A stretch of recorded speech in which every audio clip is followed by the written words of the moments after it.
Bienvenue pour ce tutoriel consacré à la modification de lignes et de points 3D. Ces améliorations sont disponibles à partir de la version Dietrich 18. La première fonction permet de copier des points et lignes 3D.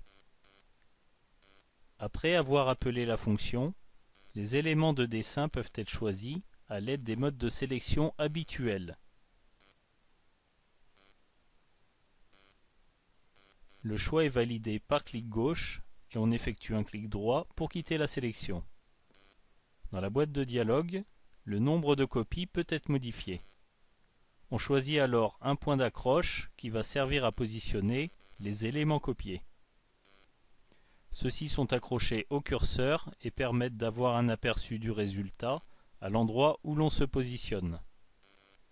Une fois la position choisie, on effectue un clic gauche pour valider et un clic droit pour quitter la fonction.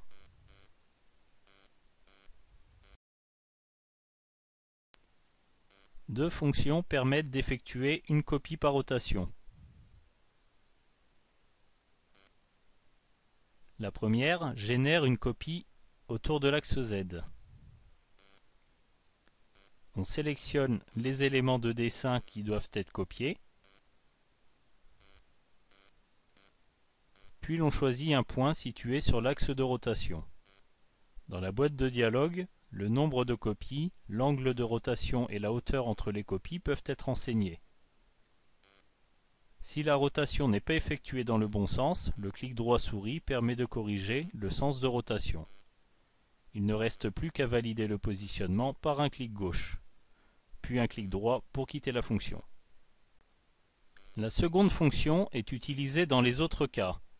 La sélection s'effectue de la même manière, mais l'on doit choisir l'axe de rotation par deux points. Les paramètres pour la copie sont les mêmes,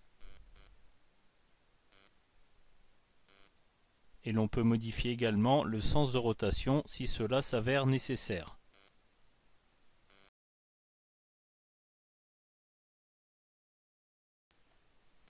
Deux fonctions permettent d'effectuer une copie par symétrie.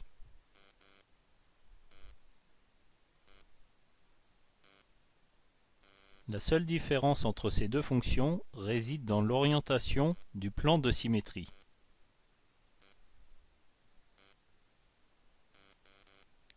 Une fois la fonction appelée, on sélectionne les éléments de dessin souhaités, puis l'on choisit deux points ou une ligne pour indiquer la position du plan de symétrie. Là encore, un aperçu du résultat est affiché. À cette étape, il est possible d'effacer les éléments de dessin d'origine. En répondant non, ils sont conservés.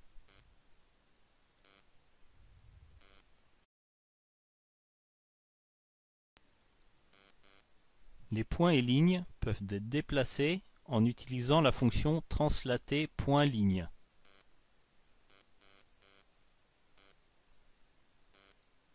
Les éléments de dessin déplacés doivent être sélectionnés.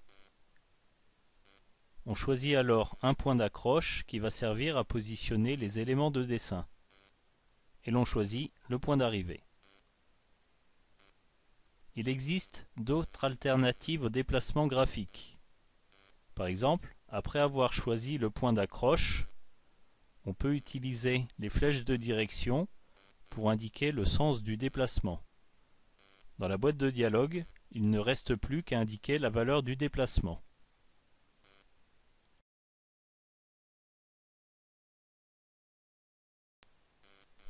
Deux fonctions permettent d'effectuer une rotation. La seule différence entre les deux réside dans l'orientation de l'axe de rotation. Les éléments de dessin à tourner doivent être sélectionnés. Puis l'on sélectionne un point situé sur l'axe de rotation. Dans le cas d'une rotation autour d'un axe quelconque, deux points sont demandés. Une fois l'axe déterminé, l'angle de rotation doit être défini. Si la rotation n'est pas effectuée dans le bon sens, le clic droit souris permet de corriger le sens de rotation.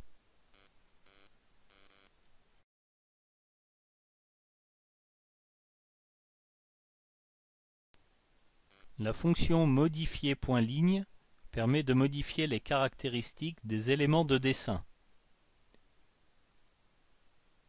La première étape consiste à sélectionner les éléments à modifier. On peut utiliser la sélection des objets similaires pour aller plus vite. Après la sélection, une fenêtre s'ouvre, offrant plusieurs options. La couleur, le type et l'épaisseur des lignes peuvent être modifiés. Pour les points, cela se limite naturellement à la couleur. Il est possible aussi de modifier le calque auquel ils appartiennent. Les valeurs du calque sont alors récupérées dès lors que le réglage a été défini sur Depuis calque.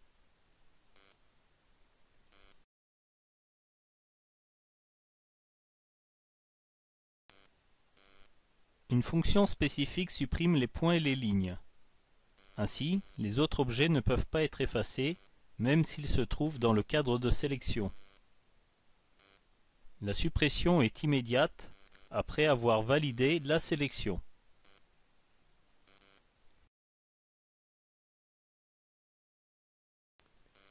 Les éléments de dessin 3D sont désormais visibles depuis les modules Ossature, Solivage Construction et Ferme. Pour cela, les dessins 2D de DICAM doivent être cochés dans la fonction Affichage.